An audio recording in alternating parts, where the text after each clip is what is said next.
Agriculture Today is back now. Once more, we bring word for you from the Kansas Forest Service here at Kansas State University about a long-standing and highly important program that you landowners in Kansas still can take full advantage of in establishing conservation tree plantings on your property.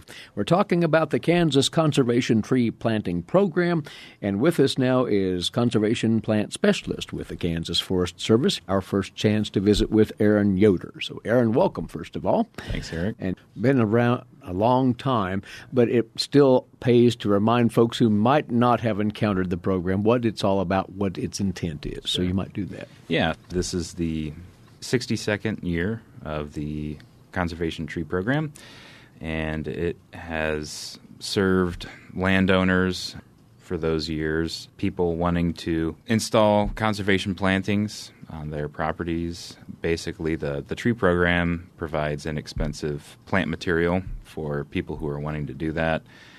We have a variety of evergreen, deciduous trees, and shrubs that are suitable for different conservation purposes, whether it's for installing a windbreak, planting for wildlife, putting in a woodlot, that sort of thing, riparian buffers.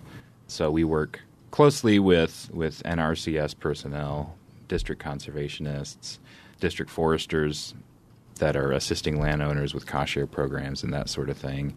But the program is open to the public, so anybody that's wanting to purchase trees from us for conservation purposes is able to do so. We're not in the landscaping business. In fact, that's by law. So. Right.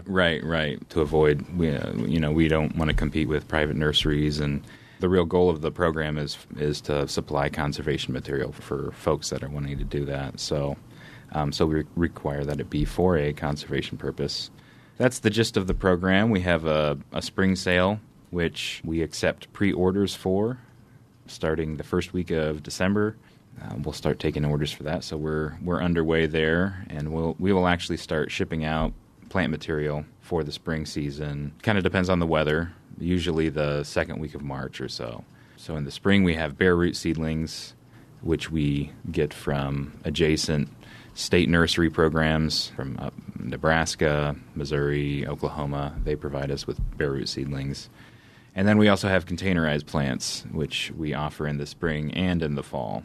Those are largely evergreens for the most part? It's a mix. It's in the past it has been largely evergreens, but we grow about half and half now. Half evergreen species and half deciduous trees and shrubs, and that's an area that we're really excited to keep experimenting with, trying new species, trying new sources of seed.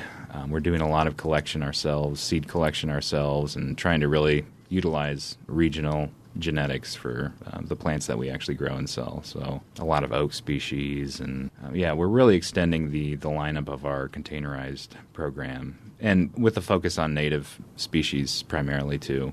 By way of example, what's new in the lineup that more or less excites you as you provide that to folks out there? Yeah, for our bare root plant material, we have offered different types of bundles in the past for specific types of wildlife that you'd like to encourage, quail and pheasant, songbird, that sort of thing. So we've been working to update those publications. They were pretty dated, and we've got some revised species that are included in those, and so we're real happy with that. We're also not currently offering this, but we're looking at developing a pollinator plant bundle where we would supply plants that have desirable bloom characteristics. They can bloom early in the season, late, mid-season, and they have qualities that would help support pollinators. Mm-hmm. So that's something, planting for pollinators it seems to be a very common thing right now, and we'd like to be able to offer something to help to complement that.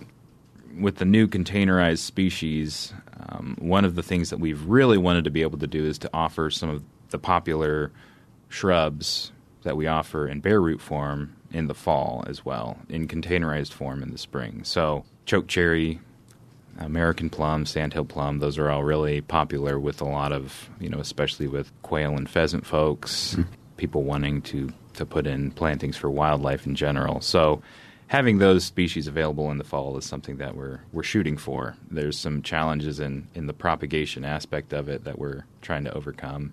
We have, I want to say this last fall we had about 9 species of oaks that we had available. Oaks are great, just versatile, a lot of different functions in the ecosystem and for wood value, timber, that sort of thing. So we're really trying to increase those species as well. We have bur oak, shumard, white oak, black oak, northern red oak, a whole array of oak species. Mm-hmm.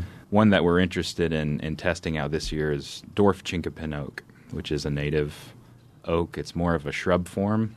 It starts yielding acorns much sooner than many of the other oak species do.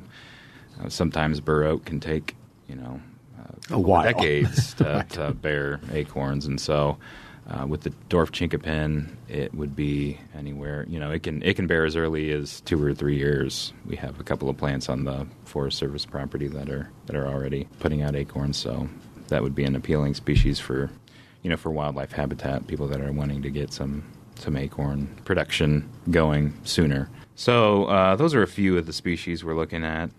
But that's just a sampling. For folks can go online to the website, which is probably the easiest avenue, and have a look at exactly what is on offer, all of the species, be they conservation trees or shrubs, or the wildlife bundles, which are an alternative as well.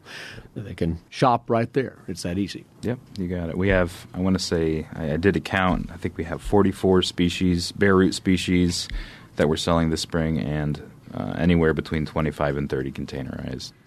And this is the time to do it, for they've quite a while before orders will be cut off, but delivery will begin, as you say, in early March. And is it all direct delivery at this point, unless somebody wants to come by the service and pick up? We basically have 2 options. You can request that we ship the material, or you can come to the Forest Service office at 2610 Claflin Road and pick up the material. So it's the cost of picking up versus shipping is obviously going to be quite a lot less. Mm-hmm. So a lot of people will like to do that. And I really enjoy that because it gives me opportunity to interact with folks, really understand what they're trying to get out of their plantings, and chat with people about trees and shrubs. And so those are the 2 options. Yeah.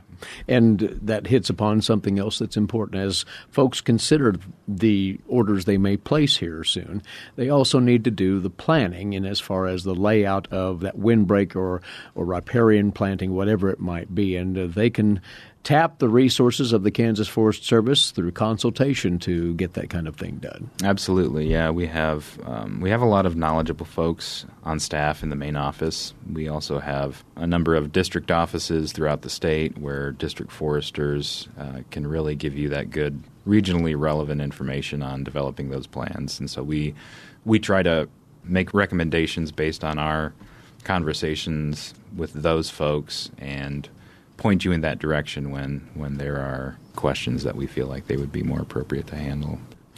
Once more, the order season is underway, and you're not out of any species yet, but folks shouldn't delay by the same token. Yeah, it's always a bit of a precarious game that we're playing. We really try to order and reorder to restock our plant material. Well, it's a living thing, and we have rough winters and droughts, and sometimes we don't get the species that we were planning on getting. So, and sometimes large orders will come in and completely wipe out something. So we recommend trying to get your orders in as soon as you can. I know sometimes that's challenging, and we'll do our best to stock the plant material that we can stock. Very good.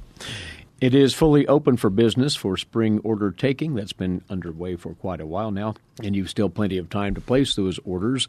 Trees or shrubs, container grown or bare root, if that's the preferred species you're going after, through the Kansas Conservation Tree Planting Program. And it's as simple, Aaron, as going to the Kansas Forest Service website then? You can, yeah. You can order directly on the website. That's been an increasingly popular way of ordering. Sometimes people like to call and talk to someone on the phone, and luckily we've got some great folks that can answer questions and place orders for you on the phone. So we absolutely encourage you to do that if you would rather.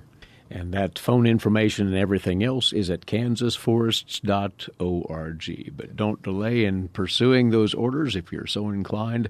And it's a program that's been around for 6 decades, and it's still going strong, Eric. Yep, you got it. Glad to have you over. Keep us posted on any updates concerning the program and tree orders, and we'll talk again soon. Thank you. Absolutely. Thanks, Eric. He is Aaron Yoder, Conservation Plant Specialist with the Conservation Tree Planting Program under the Kansas Forest Service at Kansas State University. Find out more at kansasforests.org. And you're listening to Agriculture Today.